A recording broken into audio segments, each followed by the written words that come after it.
دنیا کا بھی سردار اور آخرت کا بھی سردار. سردار ظہور خان لغاری ہے. اللہ نے دنیا کا بھی سردار بنایا تھا، قبیلے کے سرداروں میں سے تھے، اور آخرت کا بھی سردار بنایا کہ ظہور چل اپنا بیان پورا کر، یہ میرے فرشتے تیرے آگے ہیں. تو میرے بھائیو، امت یہ پیغام پہنچانا بھول گئی ہے. مدت ہوئی سیاد نے چھوڑا بھی تو کیا، تاب پرواز نہیں، راہ چمن یاد نہیں.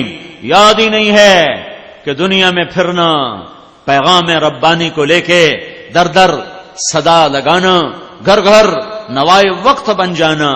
ہم ہیں نوائے وقت، اخبار نہیں ہے نوائے وقت. ہم ہیں صدائے زمانہ، ہم ہیں نوائے زمانہ. یہ امت ہے نوائے وقت کہ اللہ کے پیغام کو لے کر دنیا میں پھرتے ہیں. کوئی گھر نہیں، کوئی در نہیں. جہاں زندگی کی شام ہوتی ہے وہیں مٹی کی چادر اوڑھ کے سو جاتے ہیں، اور کل حشر میں اللہ ان کو نبیوں کی شان کے ساتھ کھڑا فرمائے گا. علم غلط ہو گیا. روٹی، علم کا موضوع بھی کبھی روٹی رہا ہے، کبھی علم کا موضوع بھی نوکری رہا ہے. علم کا موضوع شعور ہوتا ہے. شعور ختم کہ درویشی بے عیاری ہے، سلطانی بے عیاری.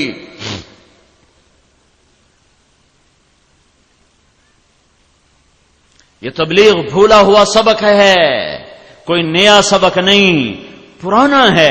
لوٹ پیچھے کی طرف، اے گردش ایام تو یہ پرانا سبق ہے، کوئی نیا نہیں ہے. بیچ میں زمانہ ہوا، بھول گئے تو نظر آتا یہ کیا کام ہے، یہ کیا بات ہے، یہ کیا چیز ہے. یہ وہی ہے جس کے لیے تم پیدا ہوئے تھے، یہ وہی ہے جس کے لیے تمہیں اللہ نے خیر امتن کہا تھا، یہ وہی ہے جس کے لیے اللہ نے تمہیں ہوجتباکم کہا تھا، یہ وہی ہے جس کے لیے اللہ تعالیٰ نے تمہیں امتن وسطا فرمایا تھا، یہ وہی ہے جس کے لیے اللہ نے تمہیں لتکونوا شہداء علی الناس فرمایا تھا.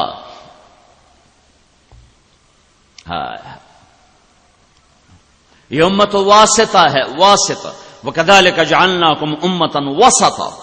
ساری تفسیروں میں اس کا ترجمہ ہے اعتدال والی امت. اعتدال، ہم نے تمہیں اعتدال والی امت بنایا. لیکن وسطا کا لفظ اپنے اندر ایک اور مطلب بھی رکھتا ہے، واسطہ. وسطہ بے معنی واسطہ، واسط.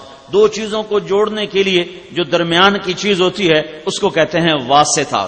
تو میں جبوتی میں بیان کر رہا تھا، جبوتی افریقہ کا ملک، اجتماع تھا، بیان کر رہا تھا. عرب بھی آئے تھے، ایک عرب عالم بھی موجود تھے وہاں. تو میں نے اس کا ترجمہ کیا کہ ہم نے تمہیں امت واسطہ بنایا ہے. اعتدال کی بجائے میں نے ترجمہ کیا ہم نے تمہیں امت واسطہ بنایا ہے کہ تم جیسے نبی اللہ اور بندوں میں واسطہ ہوتے تھے اور بندوں کو اللہ کا پتہ بتاتے تھے، تو اے بورے والا کے ایمان والو اور اے ہند سندھ کے ایمان والو، اب تم نبیوں کے بعد امت واسطہ ہو. اب جو جیسے نبی واسطہ بنتے تھے اب ان کی جگہ تم میرے اور میرے بندوں کے درمیان واسطہ ہو. بیان کے بعد وہ عرب عالم میرے پاس آ گئے، کہنے گے یہ مطلب تو نے کہاں سے بیان کیا ہے؟ میں نے کہا اب یہ چھوڑو میں نے کہاں سے بیان کیا ہے، اب یہ بتاؤ کہ عربی زبان میں اس کی گنجائش ہے کہ نہیں ہے؟ کہنے کے گنجائش تو ہے اور بہت خوبصورت ہے، اور اعتدال کے مطلب سے یہ زیادہ خوبصورت ہے، لیکن یہ قرآن ہے، اس میں احتیاط ضروری ہے. یہ قرآن ہے، کوئی اور شعر ہوتا، کوئی اور عربی عبارت ہوتی تو ٹھیک ہے، لیکن یہ قرآن ہے تو اس میں احتیاط ضروری ہے. اگر کسی تفسیر میں مل جائے تو بہت خوبصورت مطلب ہے کہ برے والے کے لوگ کیا ہیں؟ یہ اللہ اور اللہ کے بندوں کے درمیان واسطہ ہیں. برے والے کی عورتیں کیا ہیں؟ یہ اللہ اور اللہ کے بندیوں کے درمیان واسطہ ہیں. یہ لوگوں کو اللہ کا پتہ بتاتے ہیں. یہ بندیاں اللہ کی بندیوں کو اللہ کا پتہ بتاتی. میں نے کہا انشاءاللہ میں دیکھوں گا. میں واپس آیا، تفسیریں ڈھونڈنے لگا، ملا ہی نہیں. تو سب سے پرانی تفسیر طبری، سب سے پرانی تفسیر ہے طبری، وہ میں نے نکالی. کوئی 8-10 صفحے پر پھیلا ہوا ہے یہ مضمون، کہیں نہیں ملا. تو میرا دل ایسے نیچے جا رہا تھا، اوئے ہوئے یا اللہ کوئی سند دے دے.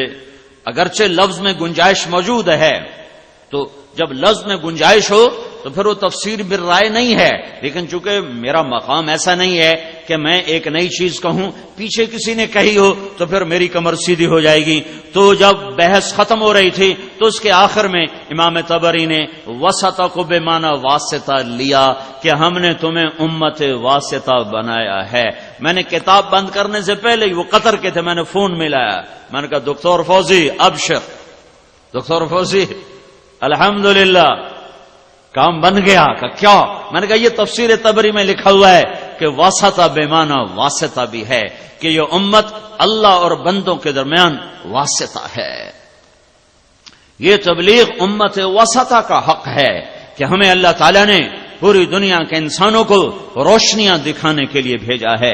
کفر ایک اندھیرا ہے، شرک ایک اندھیرا ہے، دنیا طلبی ایک اندھیرا ہے، حرص و ہوس ایک اندھیرا ہے، ظلم و ستم ایک اندھیرا ہے، زنا شراب ایک اندھیرا ہے، ماں باپ کی نافرمانی اندھیرا ہے، سود جھوٹ اندھیرے ہیں، غفلت اندھیرا ہے۔ ان اندھیروں میں ہم روشنیوں کے چراغ جلاتے ہیں۔ اللہ نور السماوات والارض مثل نورہ کمشکات فیہا مصباح المصباح فی زجاجہ الزجاجة كأنها كوكب دري يوقد من شجرة مباركة زيتونة لا شرقية ولا غربية يكاد زيتها يضيء ولو لم تمسسه نار نور على نور يهدي الله لنوره من يشاء ويضرب الله الأمثال للناس والله بكل شيء عليم۔ یہ آیت کا مصداق ہے ہر مسلمان مرد، ہر مسلمان عورت، ہر ایمان والا مرد، ہر ایمان والی عورت، کہ ہر ایمان والے مرد عورت میں ایک شمع فروزاں ہے ایمان کی، جس کے اوپر دل ہے شفاف شیشے کی طرح چمکتا، جس میں اللہ کی کتاب کا، اللہ کے علم کا تیل ڈالا جاتا ہے، تو جسے رسول پاک کی اتباع سے جلایا جاتا ہے۔ جب یہ شمع فروزاں ہوتی ہیں تو جیسے سورج کے نکلنے سے کائنات کے اندھیرے چھٹتے ہیں، ایسے ہی جب ایمان والے مرد عورتوں کے دل روشن ہوتے ہیں تو دنیا کے انسانوں کے دلوں کے اندھیرے چھٹ جاتے ہیں۔ یہ ایسی بات نہیں ہے کہ تبلیغ اچھا کام ہے، کرو ٹھیک ہے، نہ کرو تو بھی کوئی فرق نہیں ہے، یہ ایسی بات نہیں ہے۔ ایسی بات ہوتی تو ہمیں اب بڑی گنجائش ہے گھر بیٹھنے کی، پڑھنے کے بعد تو بڑے راستے نظر آ جاتے ہیں جان بچانے کے۔ پڑھنے کے بعد جنہوں نے قانون پڑھا ہوتا ہے وہ کیسے لوگوں کو الجھا لیتے ہیں اور اپنے آپ کو کیسے بچا لیتے ہیں، اپنے آپ کو کیسے نکال لیتے ہیں کہ وہ قانون کی ہیرا پھیریاں سمجھتے ہیں۔ میرے بھائیو، یہ نہیں ہے ہاں بھائی چنگا کام ہے کر لو تو کوئی گال نہیں، تو نہ کرو تو تامی کوئی گال نہیں، یہ ایسا کام نہیں ہے۔ اس پر میرے نبی کا سب کچھ لگ گیا، صحابہ کا سب کچھ لگ گیا، گھروں میں فاقے آ گئے، شہر بدر ہوئے، در بدر ہوئے، گھر سے بے گھر ہوئے، وطن سے بے وطن ہوئے، کائنات کو انہوں نے میرے بھائیو آخری کناروں تک وہ پہنچے۔ تو اس لیے کیوں پہنچے؟ یہ بلوچستان جہاں آج بھی نہ روٹی ہے نہ پانی ہے، 11 ہجری میں پنجگور تک اسلام پہنچا، 18 ہجری میں قلات تک اسلام پہنچا، اور حضرت علی کے دور میں قلات سے لے کر سبی تک۔ آج بھی میں ابھی وہاں سے میرا چلہ چل رہا ہے، بلوچستان کا سفر کیا ہے، آج بھی انسان نظر نہیں آتے۔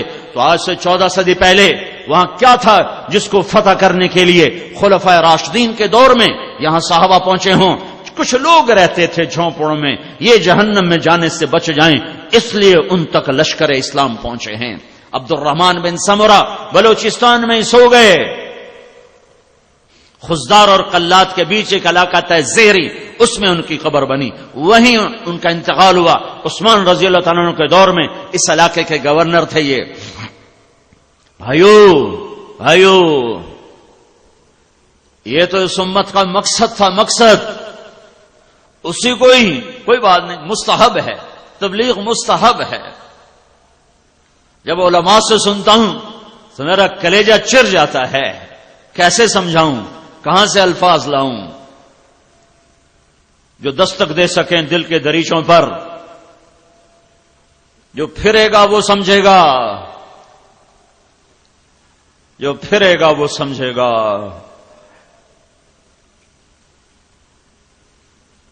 درد کو درد والا محسوس کرتا ہے، دوسرے کو کیا پتا کہ یہ کیوں